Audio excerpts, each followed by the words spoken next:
A reading from the first book of Samuel.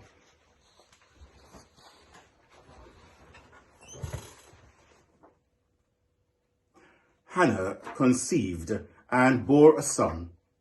She named him Samuel, for she said, I have asked him of the Lord. The man Elkanah and all his household went up to offer to the Lord the yearly sacrifice, and to pay his vow. But Hannah did not go up, for she said to her husband, As soon as the child is weaned, I will bring him, that he may appear in the presence of the Lord, and remain there forever. I will offer him as a Nazarite for all time. Her husband Elkanah said to her, Do what seems best to you. Wait until you have weaned him. Only may the Lord establish his word. So the woman remained and nursed her son until she weaned him. When she had weaned him, she took him up with her, along with a 3-year-old bull, an ephah of flour, and a skin of wine.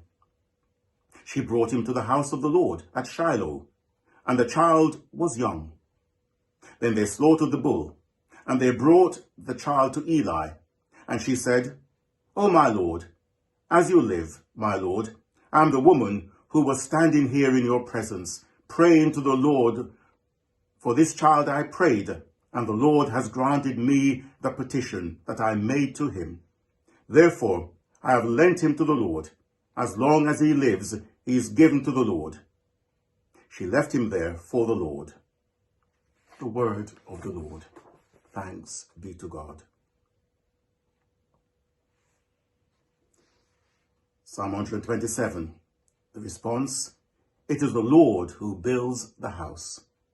It is the Lord who builds the house. Unless the Lord builds the house, their labor is in vain who build it. Unless the Lord watches over the city, in vain the guards keep vigil. It is the Lord who builds the house. It is in vain that you rise so early and go to bed so late. Vain, too, to eat the bread of toil, for he gives to his beloved sleep. Children are a heritage from the Lord, and the fruit of the womb is a gift. It is the Lord who builds the house.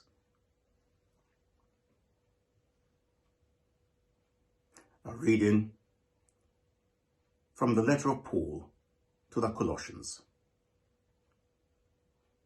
As God's chosen ones, holy and beloved, clothe yourselves with compassion, kindness, humility, meekness, and patience. Bear with one another, and if anyone has a complaint against another, forgive each other, just as the Lord has forgiven you, so you also must forgive. Above all, clothe yourselves with love, which binds everything together in perfect harmony. And let the peace of Christ rule in your hearts, to which indeed you were called, in the one body. And be thankful. Let the word of Christ dwell in you richly. Teach and admonish one another in all wisdom. And with gratitude in your hearts sing psalms, hymns, and spiritual songs to God. And whatever you do, in word or deed, do everything in the name of the Lord Jesus, giving thanks to God the Father through him. The word of the Lord. Thanks be to God.